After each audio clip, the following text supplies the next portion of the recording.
Forbes, CDays Daily, ha entrevistado a reconocidas figuras y es una activista canábica reconocida. Bienvenida, Lindsey.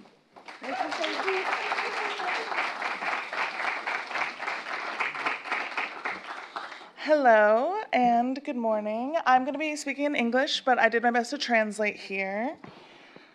And I'm so excited to be here. Thank you for having me, Polita. Thank you. We're talking about cannabis media. It's absolutely an international driver that pushes the industry forward. Social media is included in this, but earned media as well, and how censored it is. So, cannabis storytelling absolutely changes the narrative. We saw this in the past with reefer madness. Basically, the war on drugs, a lot of journalism many years ago up to today made cannabis come off in a darker light. And cannabis journalism now is educating people, showing people the studies, showing people the actual businesses that are working, and I think counteracting reefer madness, the heavy weight of that. You know, we still see a lot of publications reporting negatively on cannabis. So it's been the mission of my career over the last 10 years to report positively and kind of help change the narrative and show people more of the truth and less of, I guess, what I would call like fear-mongering journalism. So for me, I write for Insider, write for Leafly, Rolling Stone, Culture Council, formerly Forbes. I also used to write for MJ Daily and Weed Maps. I live in California, and I've been really excited to push cannabis into the mainstream. This is giving it the same amount of respect of every other industry, and it's something we had missed for a really long time. So earned media, those are publications that are going to write about your company, and it's because you've earned it. It's not something that you can pay for, even though pay to play is a really valuable and wonderful avenue.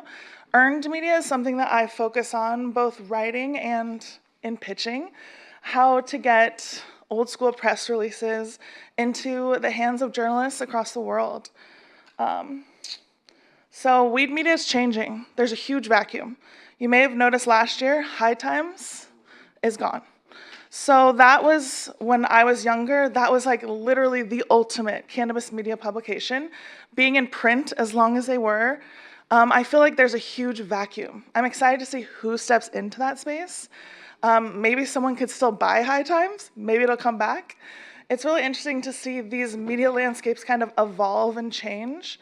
And the only constant is change. I mean, that was like really a stalwart, amazing, work that they've done over the years. But who's going to come in the place? Well, there's a lot of amazing publications that you probably know about that are specifically on the weed beat. El Planteo, Green State, Ganjapreneur, Weed Week, Leafly, MJ Biz, Marijuana Moment, Cannabis Business Times. I would follow these, follow their newsletters, and pitch their writers. If you have something coming out with your brand, if you have flavors dropping, if you have the story that you want to tell, these guys are your friends. They write about weed all the time. So mainstream publications pick up weed more infrequently than these guys. And they're all doing an amazing job, and they definitely hold their own to what High Times was. So some of the problems to solve: social media. Cannabis is the most censored industry in the world, possibly. I don't know anyone else whose like legitimate accounts get taken down as much as we do just for educating people. Education is more important than ever. So we have those things happening at the exact same time, both being so censored on social media that you can't really get your story through, as well as a little bit of a pushback. I call it like the war on drugs 2.0. It's a resurgence in some of these old talking points in a response to the cannabis legalization movement. So yeah, we need to find a way to be on social media that is safe so we don't get flagged and taken down, because our education, the knowledge that you have, we need it in the world. There's so much misinformation.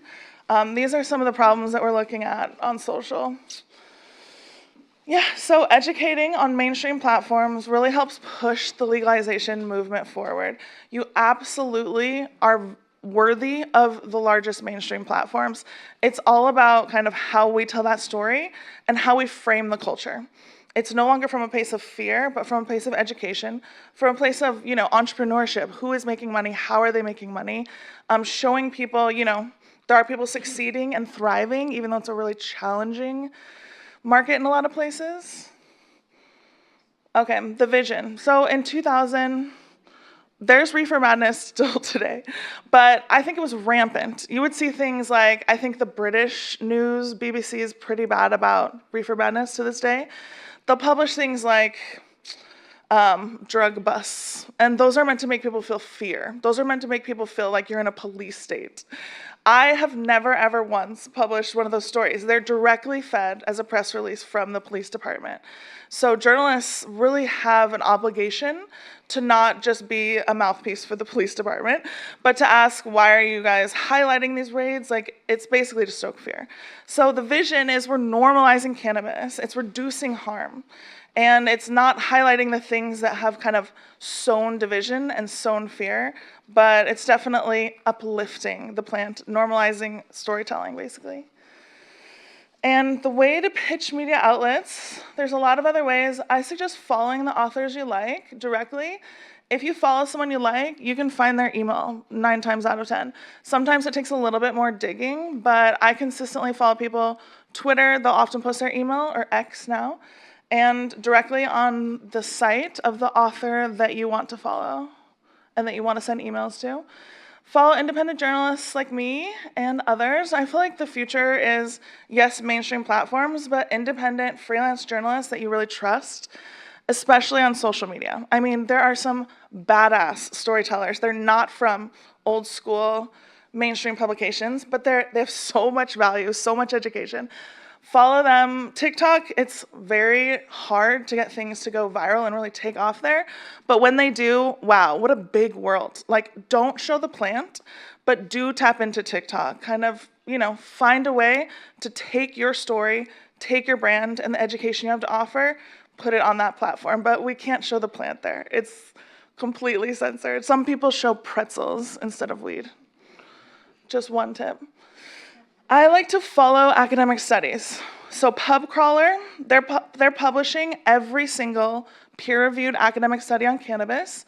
I put in the words cannabis. I also like to follow psychedelics. And I love to see these studies. This is before any news outlet has covered them. If this is something that helps your mission, include data from the studies in your pitch.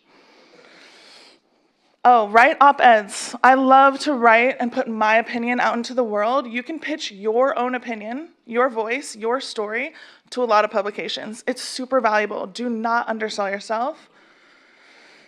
Yeah, you definitely want to utilize your opinion on all of these platforms. Like I said, TikTok is tough, but it's absolutely worth it. A new one up here that is worth investing in is Blue Sky. They do not censor cannabis. Do whatever you have to do to kind of have more than one mode, more than one basket to have your eggs in. Okay, so you're building trust with readers around the world. You're displaying your expertise on the plant, and you're sharing your unique point of view. No one has your point of view. It might not be in the room with the plants, but your day-to-day life. They want to see kind of, cannabis entrepreneurs and how you're living. A little bit of data, we have 3.14 billion is America's adult use and medical cannabis sales last year. So, that's a lot. That's larger cash crop than corn. It's worth writing about. 228 million, these are how many people use cannabis globally. They say it's 5% of the world population. I'm guessing it's at least twice that. The worldwide cannabis seed market is gonna reach 2 billion by 2030. Absolutely, Humboldt Seeds is really, really well placed to kind of spread around the world. And so, there's 2 solutions. You want to post safe educational content on social media, don't show the plant, and you want to pitch timely, newsy articles. Use data. You can send images of the plant to the news sites. They love it. Send them photos. And that's all. Good luck and happy pitching. Thank you.